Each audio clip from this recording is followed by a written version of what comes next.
What if I told you that I can predict the exact scam that you are most likely to fall for? Not because you're gullible and careless, but because of what makes you you. You see, scammers are studying how people think, who they trust, and how people respond under pressure. Now, the UK is currently rife with these ruthless, organised crime gangs who deliberately target specific people for specific scams. But by the end of this episode, you will recognise which scam you are most susceptible to and how to stop it happening. Because no one is immune from fraud, which means that you could very much be next. My guest today, Andy McBride, works with CEOs and finance professionals within his firm Achieve UK, using the 5 Voices framework, helping them to have better communication and much more success. But today we're looking more closely at the darker side of these personality traits. You know, the ones that help us succeed in life can also be easily turned against us to extract our hard-earned cash. And of course, we want to hear from the audience on this one too. In the comments, please tell us your scam stories. Maybe you know someone that fell for a romance scam or a crypto scam. And whilst you felt awful for them, you might have also been secretly thinking, did they not see that coming? Wasn't it completely obvious? So Andy, welcome, and tell us please, is there such a thing as a scam-proof personality? Hi Zoe. No, is the short answer. But I think there are very susceptible personalities to different types of scam. And that's the key thing that I think we're going to talk about today. And say the 5 Voices framework is the one that I work with and I'm very familiar with. There are lots of other frameworks that work as well. A lot of people will be very familiar with kind of the Myers-Briggs assessments that are used for these. It all builds off the same psychology, but we do have these very different personality traits, which is to say, these can be our real strengths and lead us to a lot of our success, but they can in certain places also be our undoing to an extent as well. Ooh, oh, it's exciting, isn't it? So tell us about these types and maybe how common they are, and give us an idea of what the different types might be susceptible to.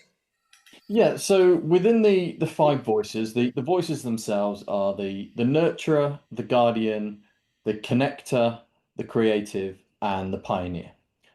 One of the important things is that for everyone we have an order in those voices. So it isn't just saying that you are a nurturer and nothing else. All 5 of them will be present within your personality. It's the order of those that changes. But the key things are everyone will have this sort of lead voice. That will be the most powerful one for them. And they'll have, going down that at number 1, down through to 5, and 5 will be the real blind spot. That's the bit that we naturally don't engage with. Remember, this is the voices are about how we process things, how we react to things. So yeah, that's the key driver within our personalities. So the most populous one, it isn't an even distribution, across the people that do the test. It's not 20% of this and 20% of that. There is a vary in the distribution. So the nurturer, these are the ones that really are always thinking about the impact with others of things. Wanting to include others in everything. That tend not to be, if you've got a room full of people, they're not going to be speaking up and liking the sound of their own voice. They'll be quieter. So that's probably the most populous one as well. Say over 40% of people fit into the nurturer.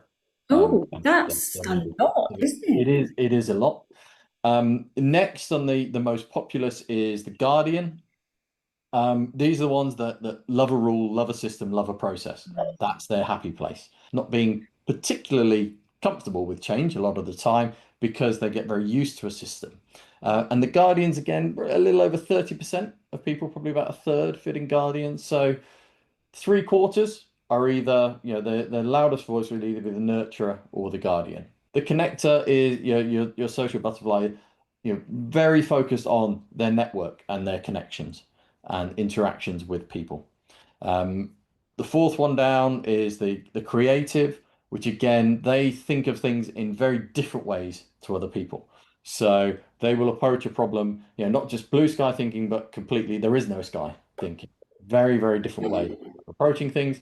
And 5% of people, 4 or 5% of people are pioneers as their lead voice. They tend to be extremely good in a crisis, very confident, always looking for those at higher objectives, but tending to think in their terms of the objective and perhaps not thinking about other people's perspective on that all of the time, but very driven, very focused, very outward thinking as well. Five Voices app, which is people can access for free and they can do the assessment and figure out what their voice order is. People find it and they go, oh, it's like they've been hacking my emails. They know so much about me. This is absolutely me. It does that.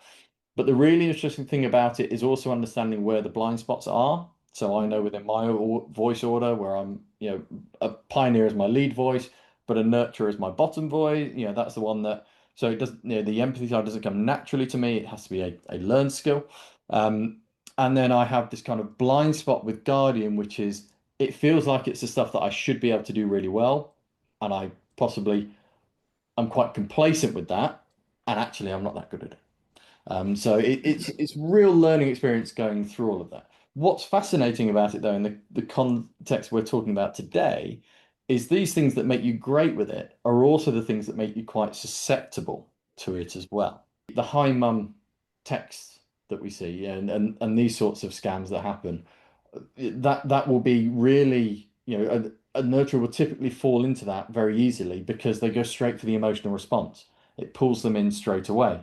Whereas a guardian would be less appealed to by that, but they again, for things like the HMRC fake emails and those sorts of things, which are very much about the system, they buy into the system. These are the rules, these are the processes we follow. If that all looks legitimate, then I'm bought in. That's the piece that will convince me, and I'll follow through.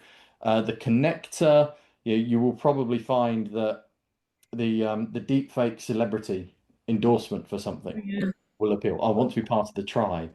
And the creative will be about stuff that is very, very out there that they think is completely unique.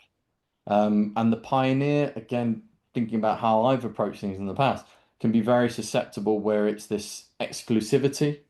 That might be wine, art deals, IPOs. So they're appealing to people in completely different ways. The fact that you've mentioned that both of them two, the nurturer and the guardian, are so prevalent in society in terms of that personality, it also corresponds to how often you see these frauds. You see loads of tax frauds, don't we? We see loads of HMRC letters, but we very or more rarely see things like, although it does happen, like the exclusive wine and art kind of things where, people are investing in quite rare or, gold mines and stuff abroad, all that kind of stuff. We do see that less.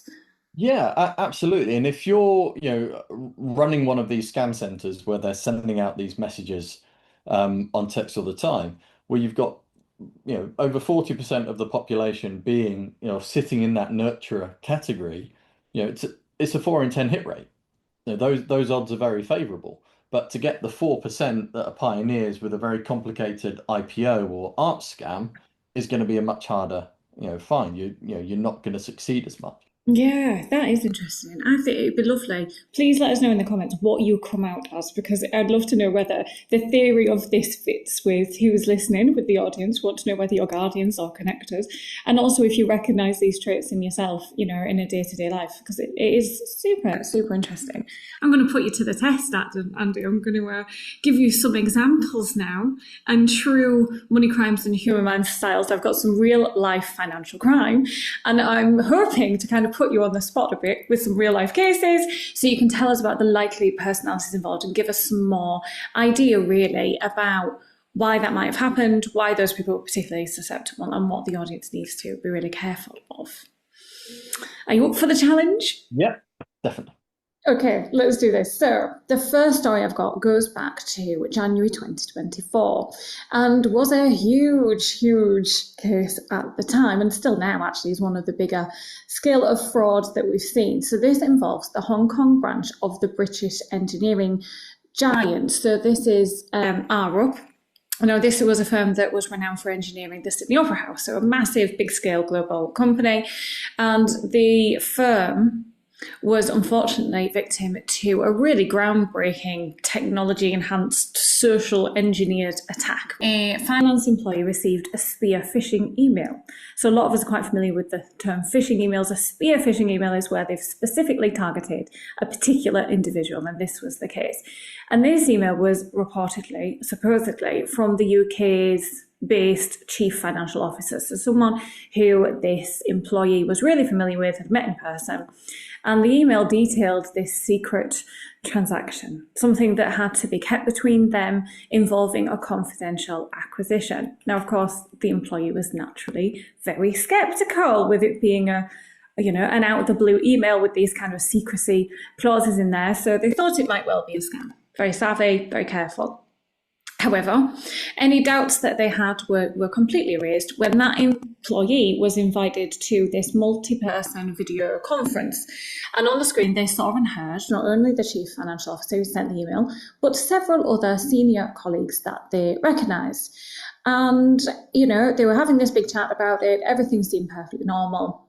Everyone on the call was on there, but as it turned out, everyone but our victim was actually a deepfake, AI-generated, real-time, visualization of these people. So these scammers use this visual consensus to build absolute trust and apply some social pressure, but within a corporate context. So they thought they were, directly dealing with these high-level orders from this committee of executives. The employee proceeded to do 15 wire transfers. Unfortunately, they were fraudulent, so the total loss was about £20 million. So it was really shocking. And in this case, they weren't hacking in the network. They were hacking human psychology. They were weaponizing these familiar faces and voices where they'd got from, previous recordings at conferences and the like. And they targeted this specific employee. So I would love to hear your thoughts on who you think, what voices the scammers might be, what voices our poor victim might be. What's your kind of reaction to that? It is a really interesting case because that initial outset about the secret transaction just between them about this confidential acquisition, that would be very appealing, most likely to certainly the pioneer lead voice and potentially with the creative as well, but certainly with the pioneer, that would resonate, that sort of exclusivity aspect that, I'm being entrusted to really help with this thing, and that's kudos for me. But this person saw straight through that. It created some suspicions for them. And so then what that multi-person video call did, which makes me feel that this was person whose lead voice was probably a guardian, was provide that framework to say this is within the system, this is within the rules, these are the people that are okaying it, so you're within the system. I don't know within all the details what happened in that call. If it was more about, we need these transactions to go through, otherwise we can't pay our staff in these locations, and they're not going to be able to meet their debts and their mortgage payments, etc. That's where you would hook the nurturer. He's thinking about those people and wanting to do that for them.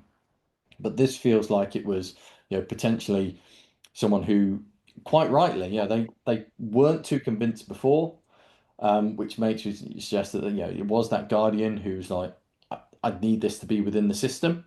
Yeah, that's really interesting.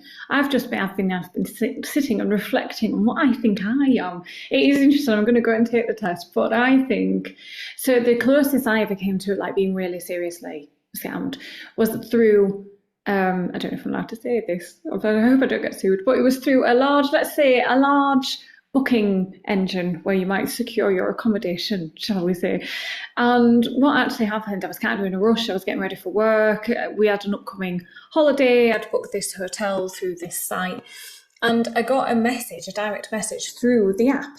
So, I naturally opened the app and the message was from the hotel, but via the app. So I didn't think anything really of it. And they were basically saying that the card hadn't gone through and, we've provided you with this form you've got to fill in, otherwise we'll cancel your booking and you won't have anywhere to stay. And it's a really popular time of year, so there'll be nothing available. And, and it was all of that. And I clicked on it and it opened up this form where they wanted my bank details. And at that point I went, no, what are you doing? But it was close. And I think that was probably more the Guardian. You could tell me if you think I'm wrong. Yeah, it's a really interesting one because I think one of the the common threads about this, and with the Arab thing, I would imagine this was used in it as well, is the time pressure, Yeah. the stress that's applied.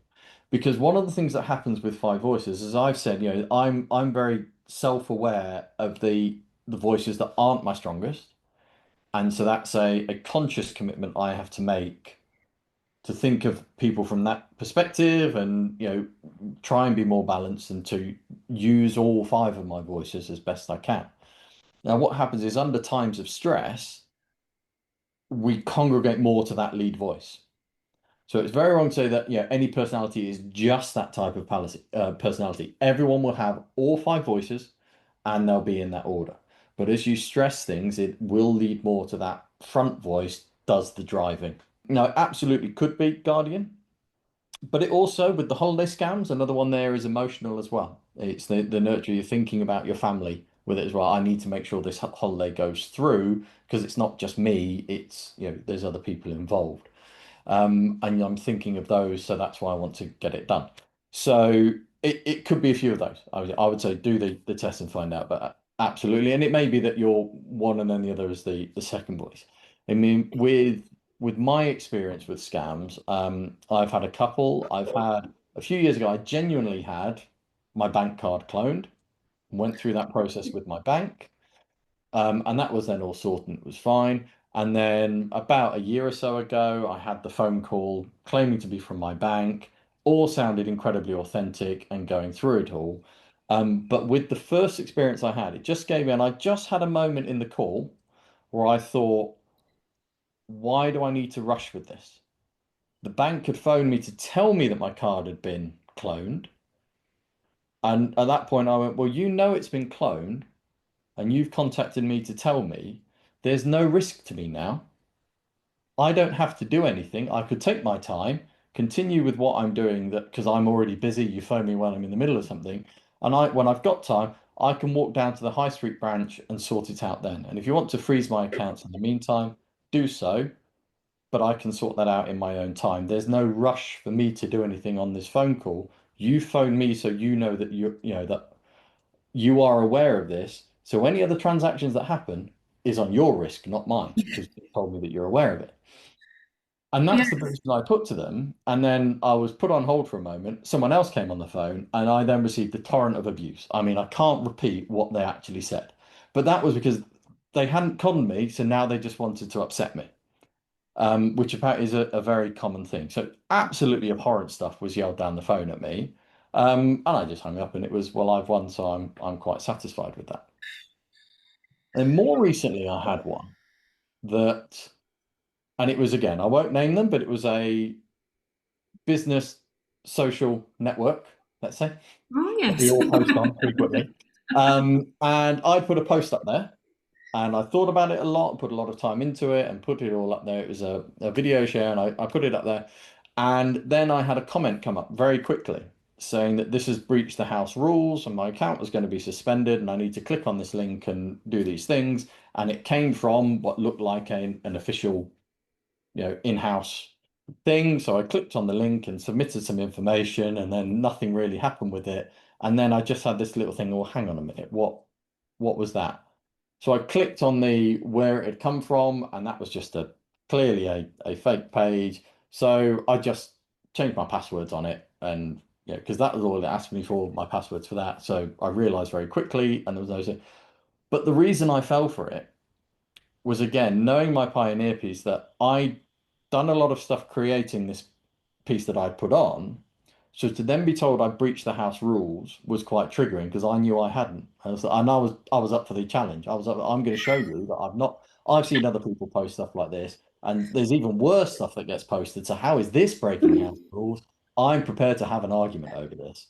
So and it got me. It completely got me for that reason. So we are all, I'm not immune to this to anyone else. Now, if I get a text message saying so and so's lost their phone, I love my family to bits, but sorry, it's not good. I'm not going to bite. Um, but this, it was no. You're saying I didn't post the right thing. I'm sorry. No, I know I have. So that's where I'm going to come in. So I've had to become more aware of that now. That we can be our own worst triggers in that sense. Oh yeah, for sure. I mean, well, I'm going to give you another little test. You like a challenge now. So the second little case study I've got for you is totally different, and this was going on for ages. In fact, over the span of an entire decade, there was a scam that was replicating itself again and again and again. In this case, orchestrated by one lady, so Gemma Kingsley. Now, this was quite a complex series of what I think would be loosely termed as empathy frauds throughout the UK. So, the primary tactic was building these very intense romantic relationships and then convincing the victims that she was, in fact, a billionaire heiress waiting to receive this massive £42 million inheritance. And I mean, that all just sounds very outlandish. I appreciate, and there will be listeners who will be saying, what? Why would you believe such a thing? However, people do inherit money. Let's start with that premise. And also, there was an awful lot of kind of proof attached to this. So very professional looking forged documents, lots of exploitation of their empathy. So saying that, their wealth had been temporarily frozen. There was quite a lot of kind of emotional grooming going on, lend me some money and I'm going to pay you back because, this money's coming and look at all this proof that I have. The outcome was terrible in a lot of cases. So one victim lost 100,000. Wasn't just romance either. There was, the use of people's bank accounts without them knowing for gambling. There was using it to secure luxury vehicles. When the police started closing in, there was a lot of, again, more manipulation to do with crisis empathy, so faking severe health issues, that kind of thing. Eventually, it was just this year, February 26th, she did plead guilty to 13 counts of theft and fraud. Again, very sophisticated in the way it's been done. And what I think that's interesting about this one is that it probably tells you more about the criminal than the victims because of Okay. the way it's been done. So I would be inclined to say that she was certainly a nurturer as personality type. Really? Because the way, and this is again one of the misconceptions about Five Voices is they all have very positive names.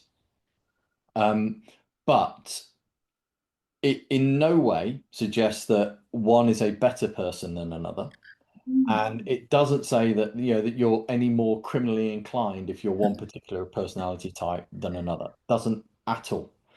Um, what it does mean is that whilst, as I've talked about with nurturers, they have this tremendous ability for empathy and this tremendous ability to be thinking about others.